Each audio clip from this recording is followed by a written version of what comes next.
Hello and welcome to the Study CIMA discussion of the November 2017 operational case study. My name is Hashan Madushanka and I'm the lead tutor for Study CIMA.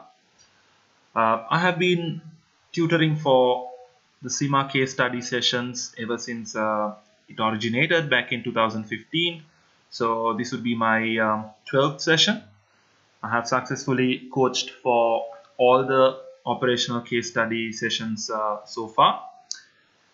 Right, so getting things started with the first page of the Preseen shows a rather delicious looking image. So the image itself gives us an indication of what the business would be this time. So it seems to be related to ice creams.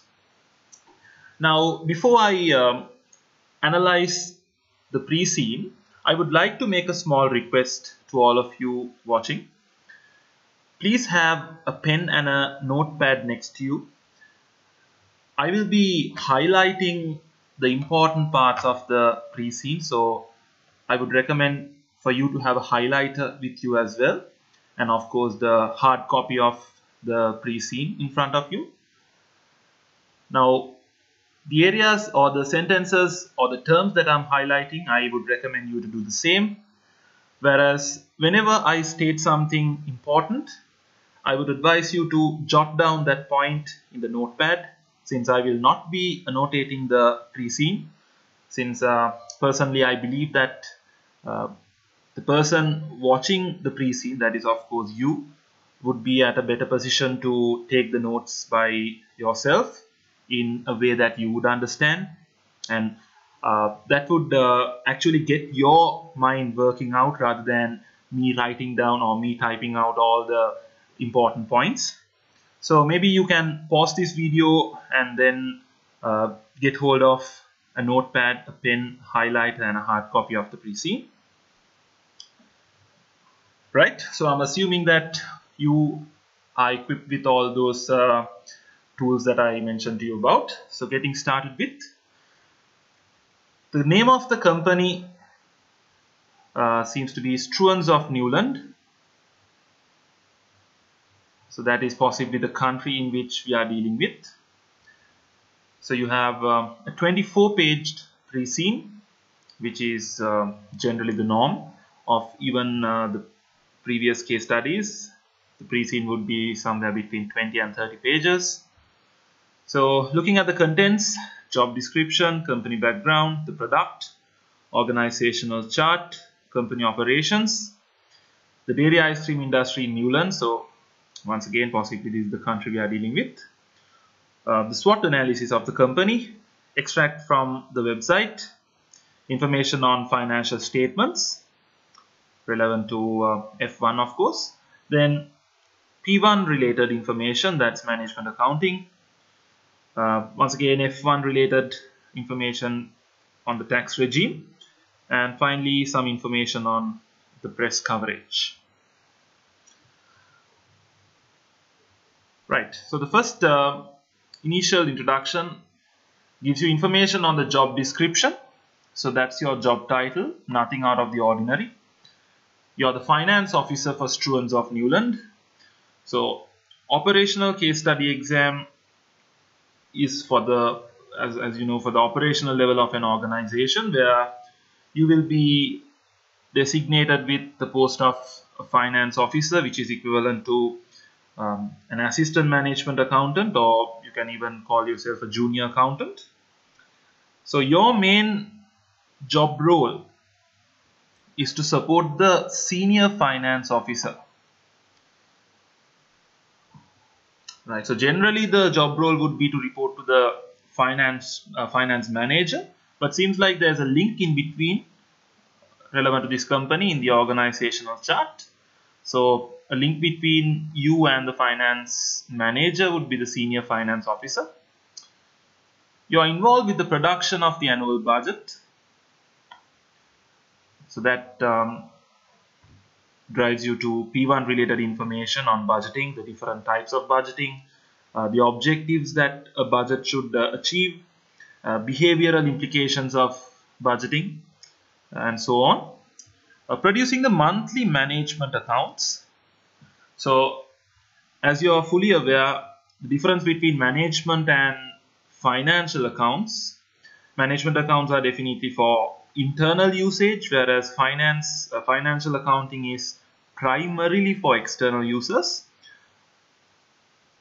The chapters in P1 mainly focuses on management accounting, and obviously the name of the subject itself is management accounting. So here we are looking at possibly costing reports, variance analysis, and other management accounting related information. So you might be expected to advise the management on what costing method to use, or you might have to evaluate a current costing method or a new costing method. You might have to interpret certain variance analysis, variance reports, and so on. And finally, providing information to management as required. Now, something I need to clearly mention, your job role given in this short sentence mainly looks at P1, but please do not make the mistake of ignoring F1 and E1. I don't think I had to even mention this point. I'm sure all of you facing the OCS have a rough idea on how your paper structure is formed. Yes, P1 is supposed to be the main trigger. However, you can also expect a fair amount of weightage for E1 and F1 as well. Now, if you're wondering, me being the finance officer, how come I have to deal with E1 related things? Now, you know the areas in E1 like marketing, HR, operations management, and so on. So if you're wondering, I'm working in the finance department, so how come I have to deal with HR related functions? Well, in the real world, in real companies, although you're in the finance department, you can expect to be rotated between certain tasks on and off. But that doesn't mean you need to have a specialized knowledge in HR practices and so on. However, on the surface knowledge would be required, and of course, CIMA is a qualification that provides you basic on the surface knowledge. So please know that you can expect emails from any department, not only from your senior finance officer. You could be approached by your marketing manager, your HR manager, HR director, the CEO of this company, and so on, which means you have to have a 360-degree knowledge on the entire operational level, the three subjects across the operational level. You need to know each and every aspect, and you cannot leave anything behind. So please don't make the mistake of speculating the areas before the exam. Whoever tutor you are dealing with, I can with my experience, I can state in a responsible manner, please do not take any advice from anyone on speculating areas. Please make sure that you're aware on the whole syllabus across the three subjects. Right, moving on. So now we know your job title. So the next page gives you information on the company background. Struans, that's the company we are dealing with. Struans is a family business based at Milltown in the country of Newland. Right, so we know the name of the business, we know the country in which they are operating in, specifically which area, and it's clear that this seems to be a family business.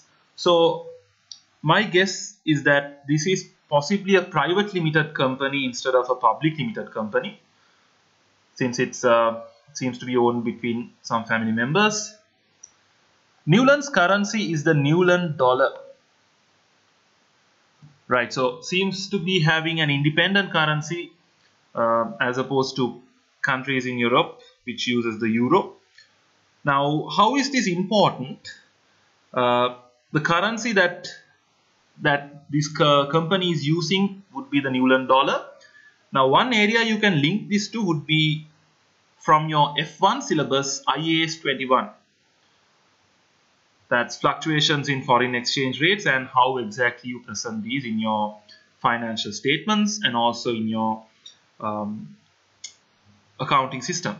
So you need to be aware of the IAS 21 standard, because possibly there might be a question appearing on, say, Struans exporting to another country, and how do you treat those receivables, or on the other hand, they might be importing from another country, paying with another currency, and how exactly do you record these transactions, the payables, presenting in the financial statements and so on. So you need to have thorough knowledge on that.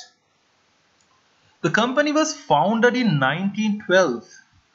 So this company is over a century old, exactly 105 years of existence.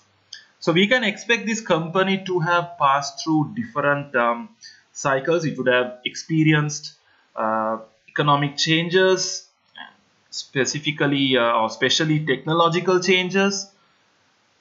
So this company would have gathered a lot of experience. However, a small limitation might be that this company might have too much of traditional thinking. On the other hand, you can argue otherwise, since if it had too much of traditional thinking, it wouldn't have been existed by now. It would have been gone out of business. But seems like they are still in the business.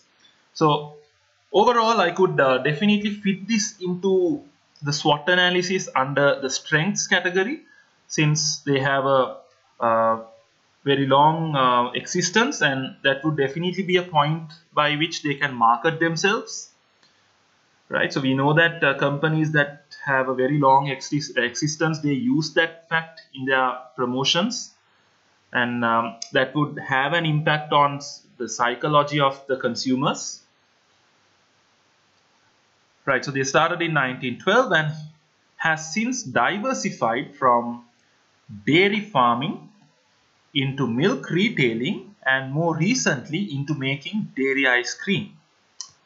Alright, so the logo that we saw at the start was on ice cream. So I'm guessing that this company is now mainly into ice cream, although it started from dairy farming and it went into milk retailing and more recently into making dairy ice cream. Now, generally, any company would shift its focus from one product to another, or maybe widen the portfolio, mainly due to two reasons. One reason would be they would have or their internal capabilities would get sharpened on a certain product or a certain area, which means they would give more focus to that. So more of an inside-out approach. On the other hand, sometimes the external demand for the current product might change, or the pattern might change, the trends might change, which means now the current market trend has changed, and as a company, you have no other option other than adopting into that and making subtle changes, drastic changes inside your company. So possibly Struans would have gone into dairy ice cream, maybe just as an experiment, and possibly they would have realized that they are good at this, and customers are willing to buy their products. Customers like these distinct flavors and so on. So maybe that led them to realize that dairy ice cream is what they should give more focus to. You see, these are just stories that I am simulating, because it's always good to know, it's always good to have an idea about the company you're dealing with. And trust me, at your exam, your answers would be much polished when you have a wide understanding of your Preseen. Right. In the 1930s, the developing dairy farm at Milltown moved into milk retailing and became a substantial milk processing or retailing business. Right, so during the 1930s, it was more towards the industrial age, and definitely agricultural products, most of these were manually conducted. So the word substantial has been used, which means we can expect Struans to have been a major player in the market even during the 1930s. So from 1912 to 1930, they were looking at dairy farming, And possibly from 1930 onwards, they moved into milk retailing. So that's what we understand from this information. And then in 1986, that is where they found themselves with a surplus, a cream surplus, as a result of the market shift from full cream milk to semi-skimmed milk rather.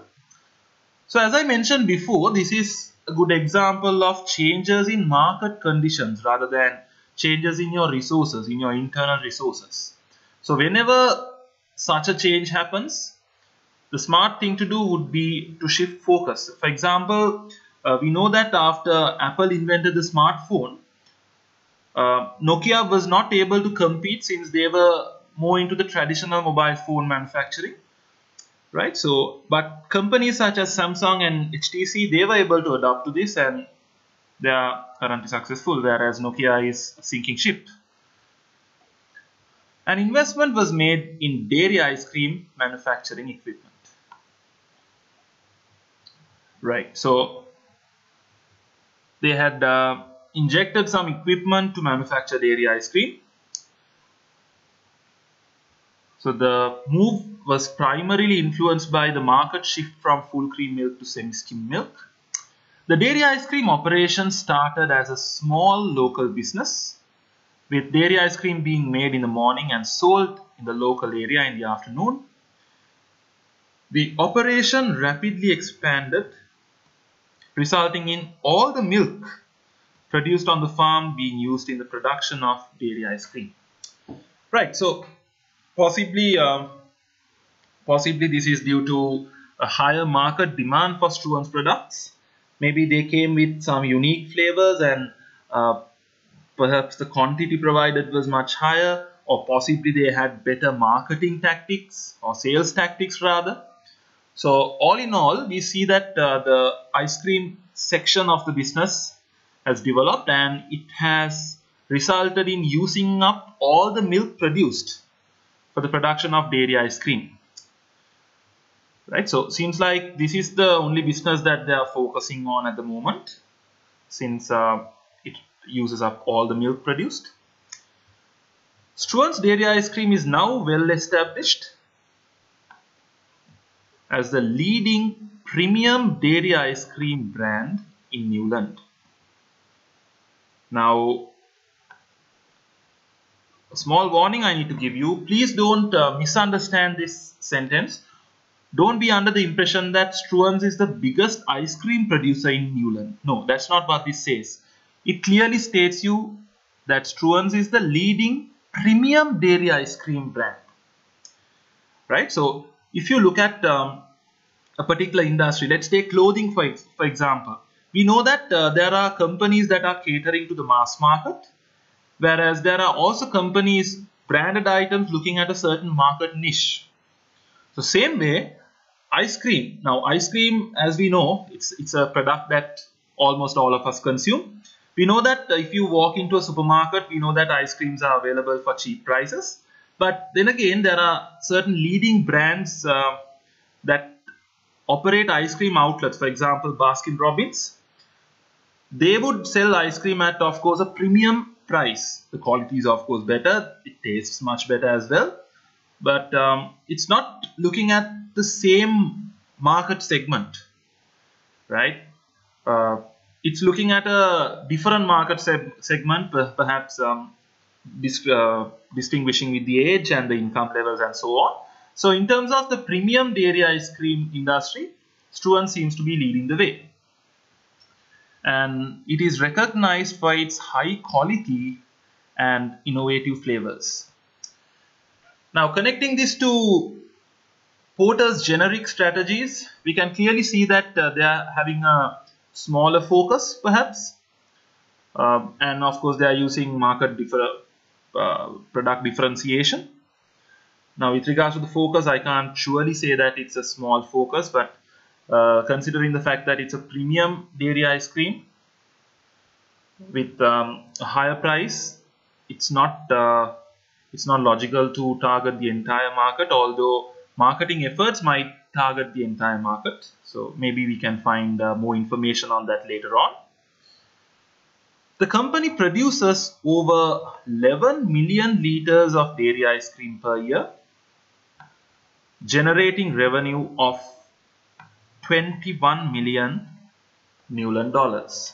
So if you do the calculation, that's roughly around $1.91 for 1 liter on average. Now we can't state that this is the general price, because there might be different flavors and different varieties are being sold at different prices, but on average the selling price would be around $1.91 per liter. Looking at the portfolio, there are 4 different ranges of dairy ice cream produced in several tub sizes and flavors.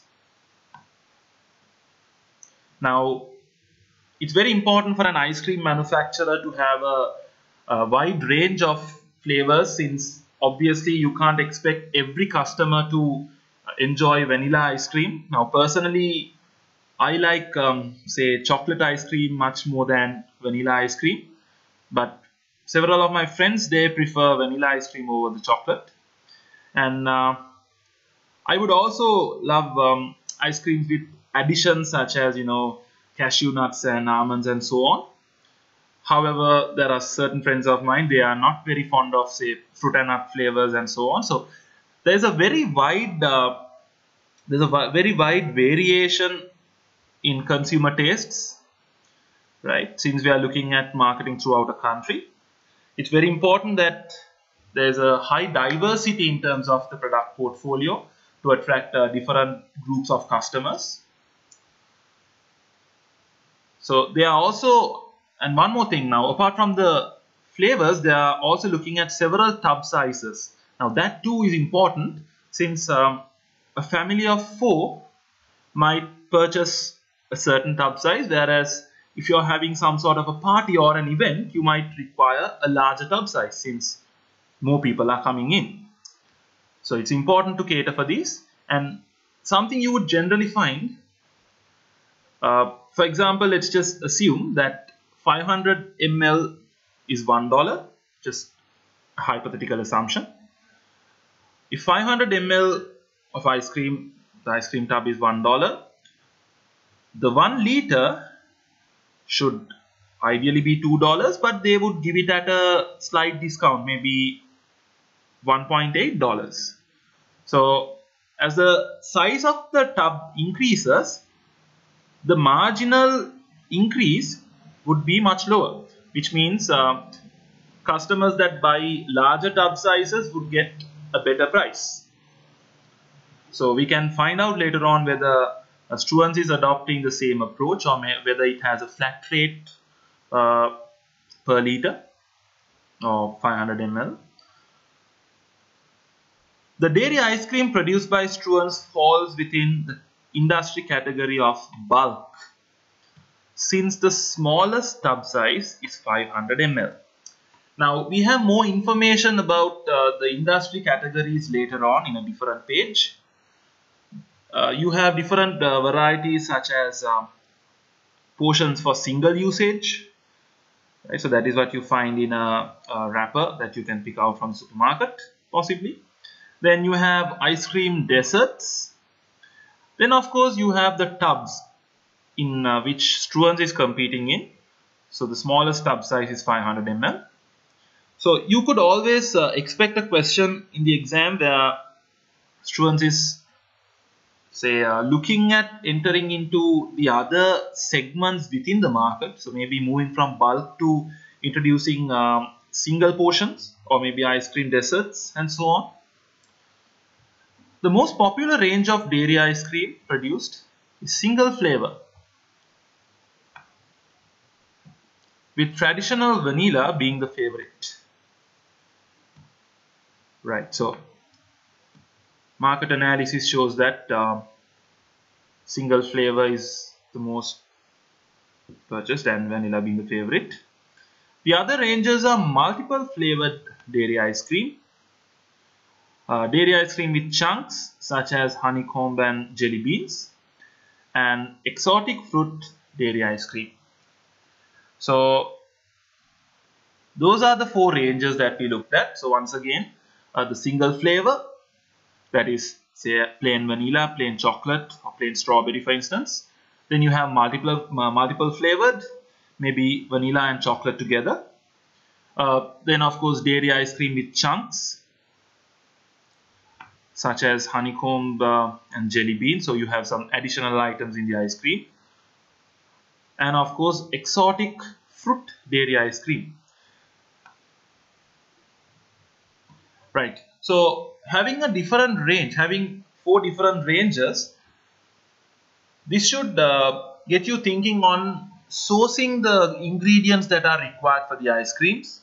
So we see that obviously they don't have a problem with milk since they have their own farm. However, items such as honeycomb and jelly beans, then exotic fruits and so on must be sourced from suppliers.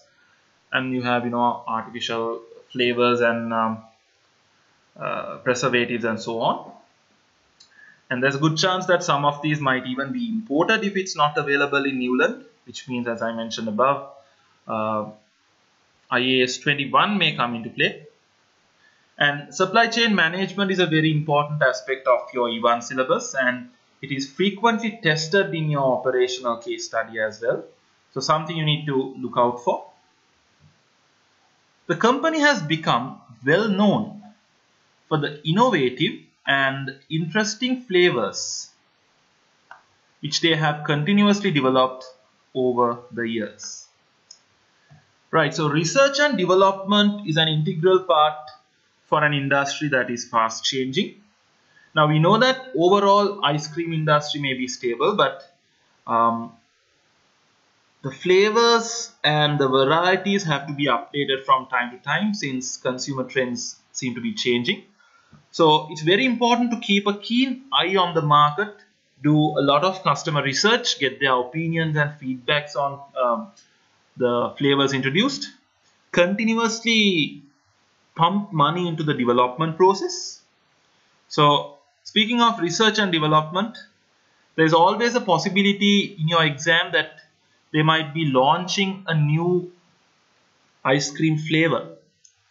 So before launching, they would do research on whether it's viable, and then they would develop the prototype. So that would link to your IAS 38 intangible assets on how to treat research and development costs. So you need to know information on the standard, the fact that research is an expense, whereas development cost can be capitalized if it fulfills certain conditions. So that's a frequently tested area that you need to look out for. And looking at this in a business perspective, research and development is very important to stay in line with competitors, or better yet, stay ahead of competitors. So if you're continuously developing more flavors that customers prefer, then you would have the upper hand in your market and you'll be able to capture more of the market share. So that's something Struans needs to keep in mind. Moving on to the next para. The dairy ice cream is produced on the family's renewable energy powered dairy farm. Right, so looking at this word itself, personally it gives me a lot of happiness, because personally I'm very much into sustainability in terms of the environment. So renewable energy, using renewable energy would be a good aspect for students on various stances. It would be, it would help to control costs. It would encourage sustainability. It could also increase the publicity, because people will start to get to know that they are using renewable energy and they care for the environment and so on. The 1,500 acre farm, that's a massive area, supports a 450 cow dairy herd, which supplies fresh cream and milk for their dairy ice cream. The dairy ice cream operation now employs over 60 staff, many of whom have been working for the family for over 20 years. Right, so a couple of aspects that we can catch out. Now, one thing I need to mention, in terms of accounting for the value of cattle and agricultural aspects, that is outside the scope of your syllabus since it's covered by IAS 41. So don't worry about that since your examiner will never test any area or standard outside the scope of your F1 syllabus. So there is no requirement to do any research on IAS 41. I repeat, there is no requirement to do any research on IAS 41 since you will not be tested. Right? However, any investments in land, machinery and so on definitely falls within the scope of your syllabus, referring to IAS 16, so a frequently tested area. So this operation has employed 60 staff, and many of whom have been working for over 20 years. That's a huge amount of staff loyalty. So we can expect the turnover, the labor turnover rate of Struans to be fairly low, and that would be much easier for the business since they would not have to recruit more often, and it would save their cost on training new staff, right? And also it would be helpful for the learning curve since the longer an employee stays, the better he or she will be become at the work that's conducted, right? So all of these factors will have a positive effect on the operations of Struans. So there's a good chance that Struans is a very good employer, giving proper rewards and retention tactics. So this would have been the reason for most of the employees to stay for over 20 years. And in case they need to expand, they could attract employees of high talent since they are already recognized as a good employer to work for. Successive generations of the Struans family have developed the business. The current generation is actively involved in the business. Gavin Struan, the managing director, is a popular local businessman. He has been pivotal in driving the growth of the company and ensuring its long-term survival through regularly updating its range of flavors.